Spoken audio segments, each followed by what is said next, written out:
So the projections that we have for RFID, especially through one of Cisco's statements that we'll have 50 billion devices connected to the internet in the future. Using IP version 6, the RFID devices will be able to carry an individual IP address. So think about every object as if it was connected to the internet with its own ability to be triggered or to be pinged and to be monitored. So what happens when the take-up of RFID is so huge? What happens when we believe that everyday products will be interconnected? We'll have furniture, apparel, cars, dogs and cats, which we already have chipped. Everything will be chipped. I guess the human is the lowest common denominator of which I guess the whole world revolves. You know, we often ask or tell people, do you think the world revolves around you? Well, I think in the Internet of Things concept, the world will revolve around people. It's what humans will do, how they will interact with machines, how they will interact with their clothing, how they will interact with ATMs, automatic teller machines, if we have them still in the future. Probably they won't look like they'll be dispensing cash. I'm sure it'll be cashless.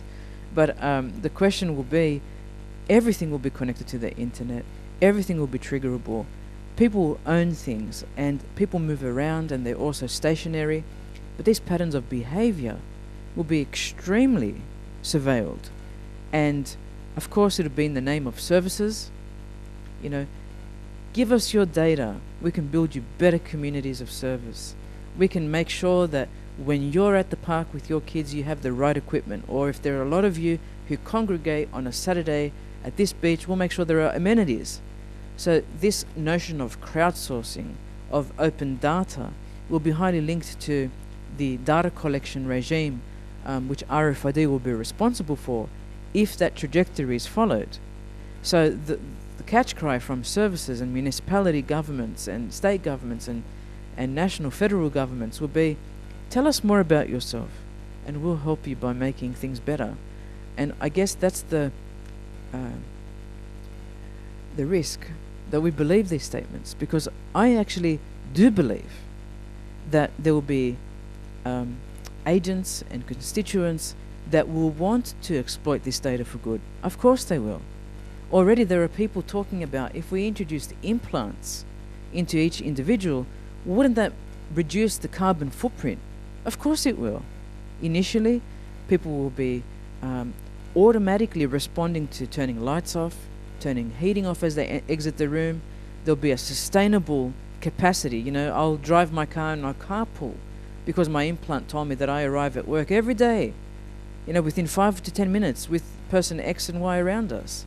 So why wouldn't we buy into this beautiful future, this utopian future that says the world can be perfect through the Internet of Things and RFID?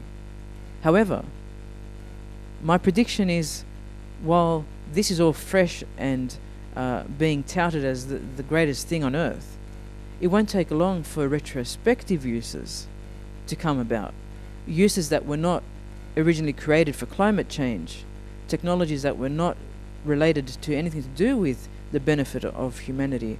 They will be quickly introduced retrospectively, and all of a sudden, oh, you know, you checked in late at work today. Why? You weren't sick.